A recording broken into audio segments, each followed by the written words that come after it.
Répète après moi. Seigneur, ouvre mon cœur à ta parole. Ouvre mon cœur à ton esprit. Au nom de Jésus. Nous allons prendre nos Bibles et nous allons lire le livre de Jean, chapitre 17, versets 14 à 16. 1 Jean, chapitre 5, verset 19. Alléluia. Jean, chapitre 17, 14 à 16, je lis. Je leur ai donné ta parole, et le monde les a haïs, parce qu'ils ne sont pas du monde, comme moi, je ne suis pas du monde. Je leur ai donné ta parole. Alléluia. C'est Christ qui priait le Père et il dit au Père, j'ai donné à ces hommes ta parole. J'ai donné à ce peuple ta parole. Le monde les a haïs parce que je leur ai donné ta parole. Alléluia. Et Christ continue à prier pour dire, Père, je ne t'ai pris pas de les ôter du monde, mais de les préserver du mal. Ils ne sont pas du monde. Oui. Comme moi, je ne suis pas du monde. Dis à ton voisin, tu n'es pas de ce monde. Tu sais pourquoi tu n'es pas de ce monde? Parce que tu as accepté la parole du Seigneur et tu as cru en son nom. D'office, tu ne fais plus partie du monde. En fait, c'est là notre message. Nous sommes étrangers sur la terre. Dis à ton voisin, nous sommes étrangers sur la terre.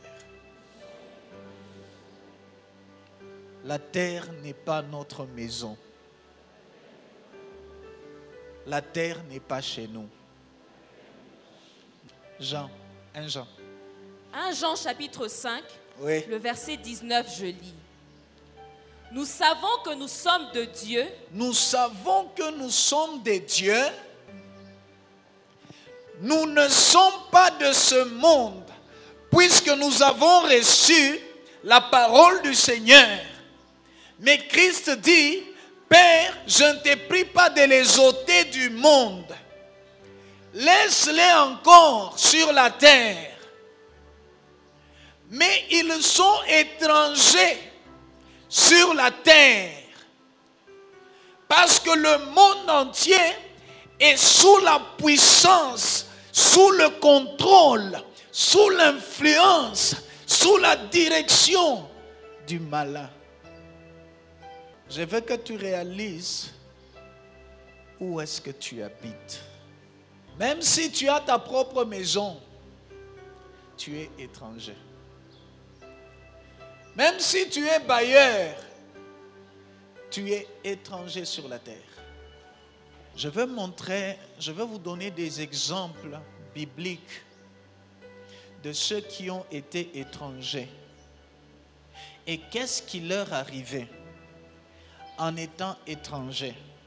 Et tu comprendras pourquoi ce qui t'arrive sur la terre. Isaac était dans un pays étranger. Il a prospéré dans ce pays. Il a commencé le business. Et il a évolué jusqu'à avoir un grand nombre de brebis, de troupeaux qui a couvert tout le pays des Philistins. Alléluia. Le roi lui dit, va-t'en de chez nous. Tu es devenu plus puissant que nous.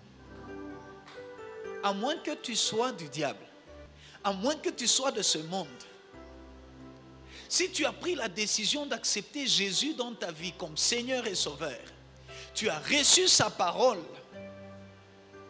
automatiquement, tu n'es plus de ce monde. Ton nom est enregistré au ciel et tu deviens étranger sur la terre. Là où le monde entier est sous la puissance du diable. C'est lui qui a le pouvoir et il donne aussi le pouvoir à ses serviteurs. Il donne des propriétés à ses serviteurs. Il donne des postes à ses serviteurs. Quand ses serviteurs dérangent la nuit, il ne dit rien. Mais quand toi tu pries la nuit, il te poursuit ta page nocturne. Parce que tu es étranger. Tu comprendras tout ce qui t'arrive et tu ne pleureras pas, tu ne te décourageras pas.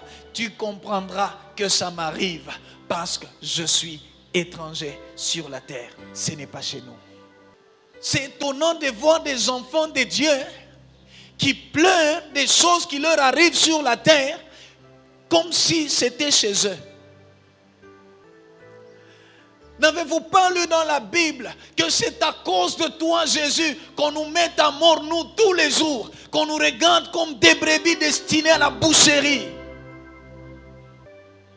Chaque jour quand tu te réveilles, sache qu'il y aura un combat contre toi. Sache déjà d'avance qu'il peut y avoir un combat ce jour-là contre toi. S'il n'y a pas de combat, glorifie Dieu. Ce n'est pas qu'il n'y a pas eu. Il y a eu, mais Dieu a intervenu, il ne voulait pas que tu chantes ce jour-là. Mais il y a d'autres jours où Dieu permet que tu chantes le combat.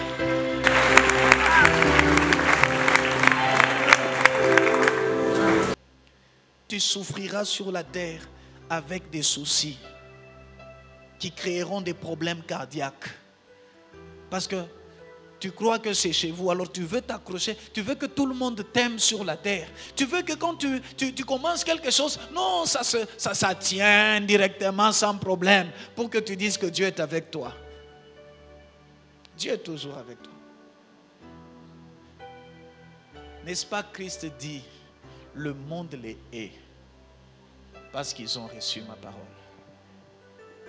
Christ dit dans sa parole, vous serez haïs de tous.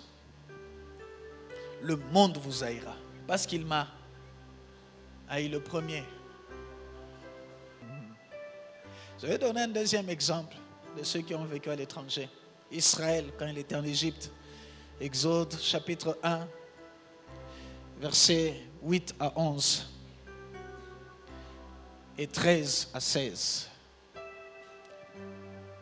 Exode 1, 8 à 11, je lis. Il s'éleva sur l'Égypte un nouveau roi, oui, qui n'avait point connu Joseph. Oui, ce roi-là ne connaissait pas Joseph. Ce qui fait qu'Israël est devenu étranger aux yeux de ce roi-là et aux yeux de tout l'Égypte. Oui. Il dit à son peuple, oui, voilà les enfants d'Israël qui forment un peuple plus nombreux et plus puissant que nous. Ça, c'est les paroles que le diable aussi utilise. Voilà ces gens forment un peuple plus nombreux et plus puissant que nous. Parce que la présence des enfants de Dieu, c'est la présence de ceux qui sont capables d'arrêter les œuvres de Satan.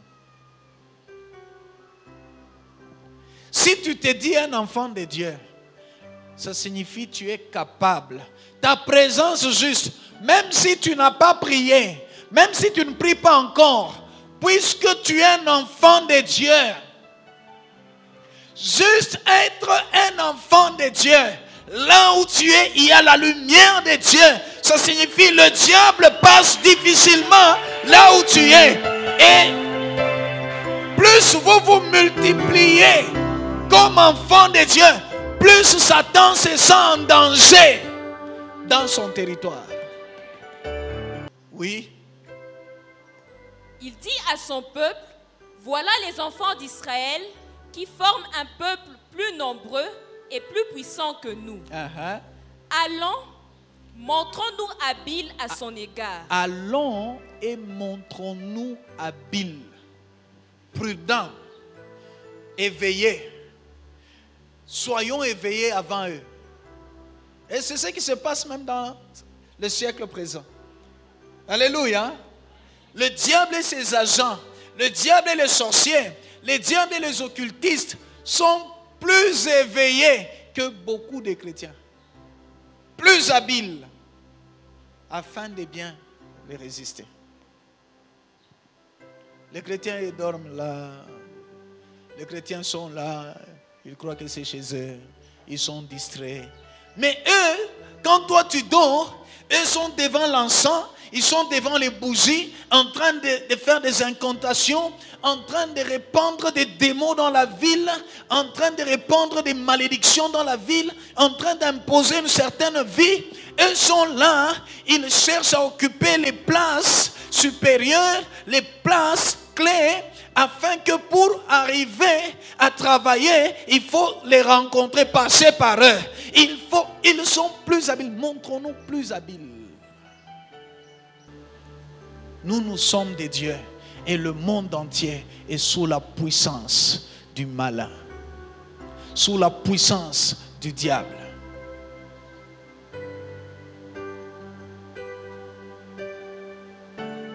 Je vais terminer avec mes exemples par l'exemple de Daniel, Meshach, Shadrach et Abednego. Ils étaient dans un pays étranger. Alléluia. Dans ce pays, le roi s'élève, il élève une statue. Il dit, si tu veux vivre dans mon pays, tu dois adorer, te prosterner devant la statue. Si tu veux être bien dans mon pays, tu dois adorer, te prosterner devant la statue.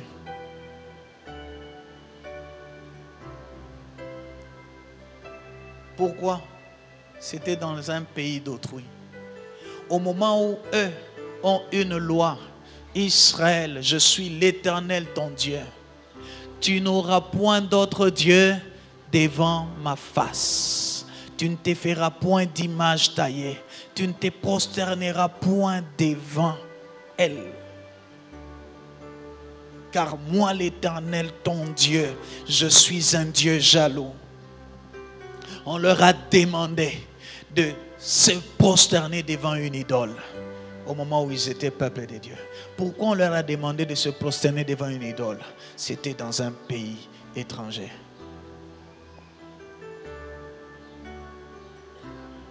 Là où le diable impose pour que tu aies le boulot, tu dois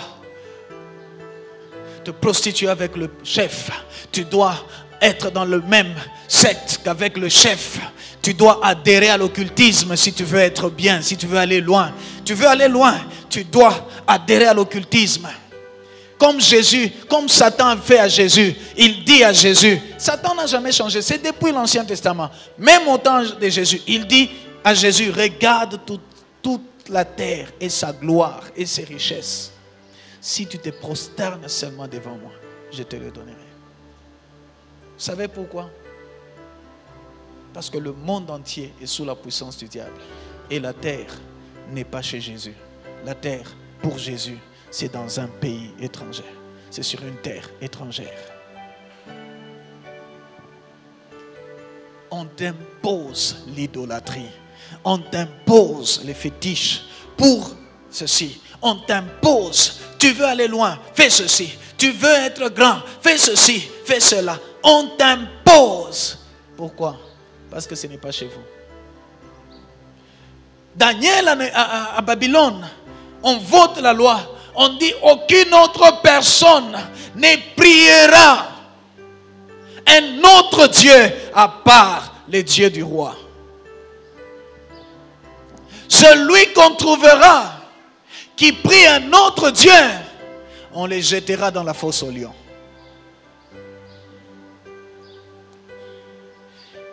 Quand ces choses arrivaient, ces gens ne criaient pas à Dieu, Mungu, tu justifies comme tu es roi. Ils savaient que nous sommes dans un pays étranger. Et ils étaient prêts à être jetés dans la fosse de lions ou dans la fournaise ardente. Parce qu'ils savaient que ce n'était pas chez eux. Vous avez peur. Vous vous découragez. Vous craignez. Vous souffrez, vous murmurez quand quelque chose vous arrive. Parce que vous pensez que c'est chez vous.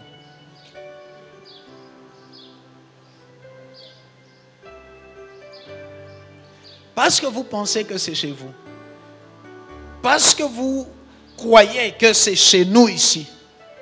Je ne veux pas quitter ici. C'est ici chez nous. Moi, je ne veux pas partir d'ici. C'est ici chez nous.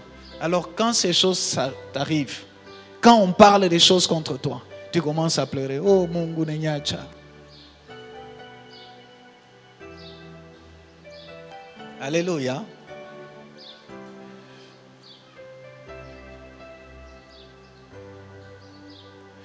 Un jour en Assyrie, il y avait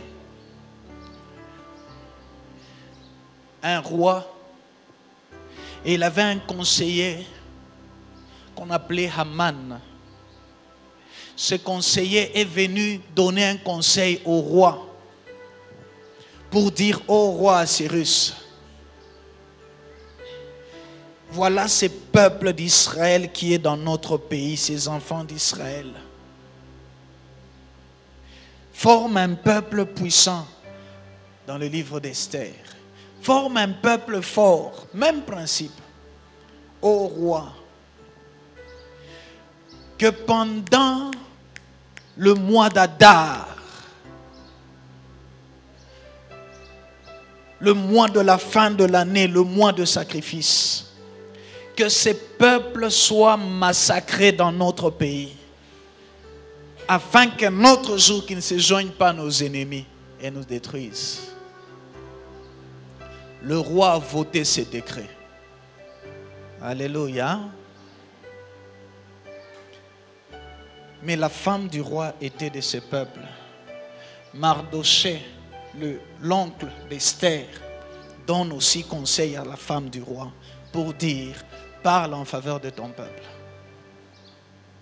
Et quand Esther a parlé au roi, comme le roi avait déjà signé le décret, il ne pouvait pas l'annuler, c'était déjà parti partout dans son pays. Le roi a donné juste un ordre. Alléluia. Le roi de Syrie a donné l'ordre. Il dit, il signe encore un autre décret, que tout enfant d'Israël, où qu'il soit, s'il est attaqué par quelqu'un de Syrie, il a le droit de se défendre. Dans un pays étranger, il a le droit de se défendre. Jésus dit, vous aurez des tribulations dans ce monde, mais prenez courage. J'ai vaincu le monde. Je vous ai donné le pouvoir de marcher sur le serpent, sur les scorpions et sur toute la puissance qui contrôle le monde, sur toute la puissance qui influence le monde. Et rien ne peut vous nuire. Vous avez le droit de vous défendre dans ce pays étranger.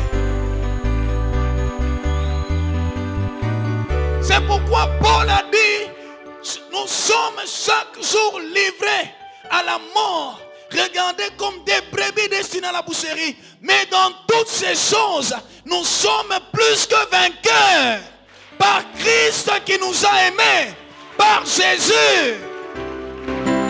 Si tu comprends que tu es étranger, le combat vient. Et il n'y a pas de problème, ne te décourage pas à cause du combat. Mais comprends aussi que le roi des rois, le Seigneur de toute la terre, le maître de l'univers, celui qui donne la loi dans l'univers, t'a déjà donné aussi le pouvoir de se défendre quand tu es attaqué. Christ, quand il est venu, il est mort à la croix.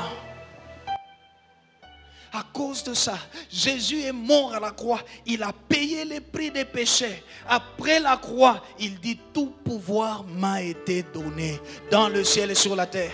Il dit à Jean, j'étais mort et voici je suis vivant. Je tiens la clé de la mort et du séjour des morts.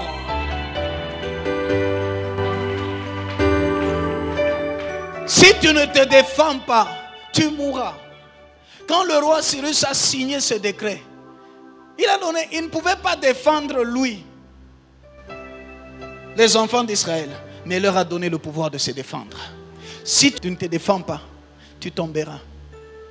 Mais prends courage, c'est ce que Christ dit, lève-toi. Dans ce pays étranger, pour arriver à vivre dans ce pays étranger à faire face contre la méchanceté du diable.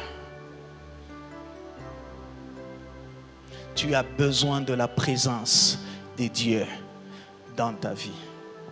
Dis à ton voisin, tu as besoin de la présence de Dieu dans ta vie.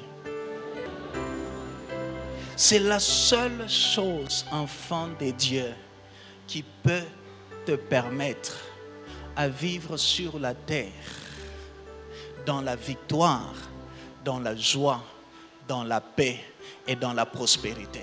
Sur cette terre étrangère, si Dieu n'est pas avec toi, si la présence de Dieu n'est pas avec toi, tu ne feras rien. Tu ne subiras que la méchanceté du diable.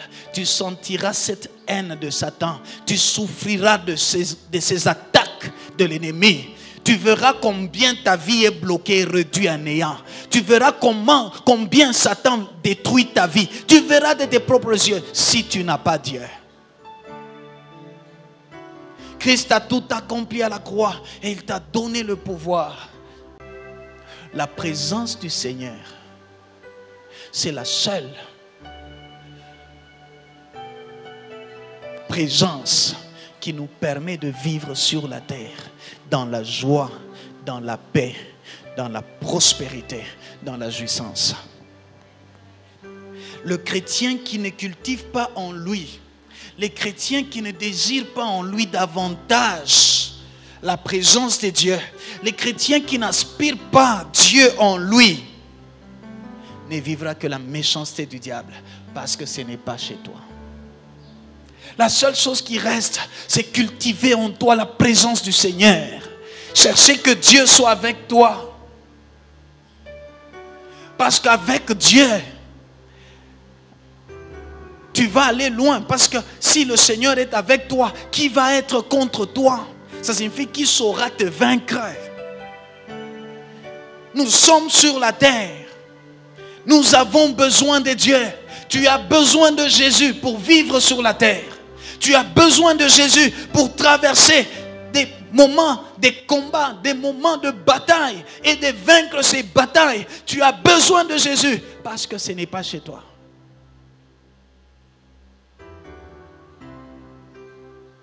Si tu prends du temps à prier pour avoir le boulot, si tu prends le temps à prier pour avoir l'argent, tu es en train de souffrir et tu souffriras.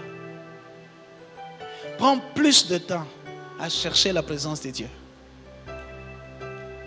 Parce que si Dieu est avec toi, l'argent viendra. Le boulot viendra.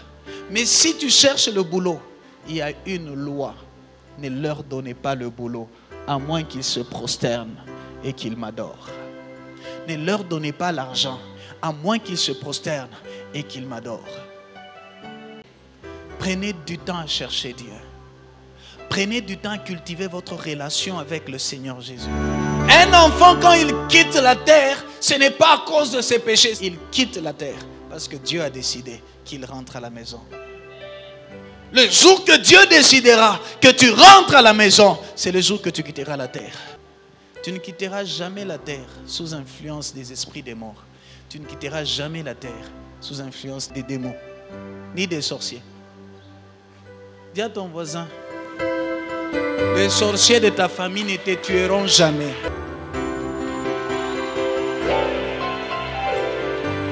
Alléluia. Quelle que soit la bataille, ils ne te toucheront jamais, ils ne sauront jamais te tuer. La Bible dit, j'ai été crucifié avec Christ. Et si je vis, ce n'est plus moi qui vis, c'est Christ qui vit en moi. Alléluia. Jamais un sorcier ne te tuera tant que Jésus vit en toi. C'est ce que tu dois chercher, que Christ vit en toi. Tu dois cultiver cette communion. Tu dois désirer d'être avec le Seigneur. Jour et nuit, ils se lèveront, ils planifieront des accidents, ils planifieront la maladie, ils planifieront les problèmes. Mais dans toutes ces choses, nous sommes plus que vainqueurs par celui qui nous a aimés. Jésus-Christ. Jésus-Christ. Si Jésus vit en toi, qui peut te toucher? Cultive ta relation avec Jésus. Cherche Jésus en toi. Dis à ton voisin, cherche Jésus en toi. Invite Jésus en toi. Qu'il habite dans ton cœur. Arrêtez de vous décourager. Quel que soit le blocage, vous êtes dans un pays étranger. Persévérez. Alléluia. C'est tout. Lui-même. Vous savez, il y a des moments où le Seigneur dort en nous. Il y a des moments où le Seigneur dort en nous comme il s'était endormi dans la barque quand il y avait la tempête. Et quand le Seigneur dort, vous croyez quand le Seigneur, si le Seigneur était debout, la tempête allait se lever. Mais il allait voir la tempête comment elle se lève, non? Et la tempête allait dire, si je me lève, elle va me calmer. La tempête a profité quand le Seigneur dormait. Il y a des moments où le Seigneur dort en toi. Et le problème t'arrive. Ne pleure pas. Ne te décourage pas. Ne murmure pas. Quand il va se réveiller, le lion de la tribu de Juda, il va réussir et les ennemis vont se disperser. Ceux qui veulent te tuer, ils ne sauront plus te tuer. La maladie qu'ils amènent va fuir. Le blocage va être brisé. Parce qu'aujourd'hui, Jésus se lève. Jésus se réveille. Quel que soit ton problème, je t'annonce aujourd'hui, Jésus se réveille. Les ennemis vont se disperser.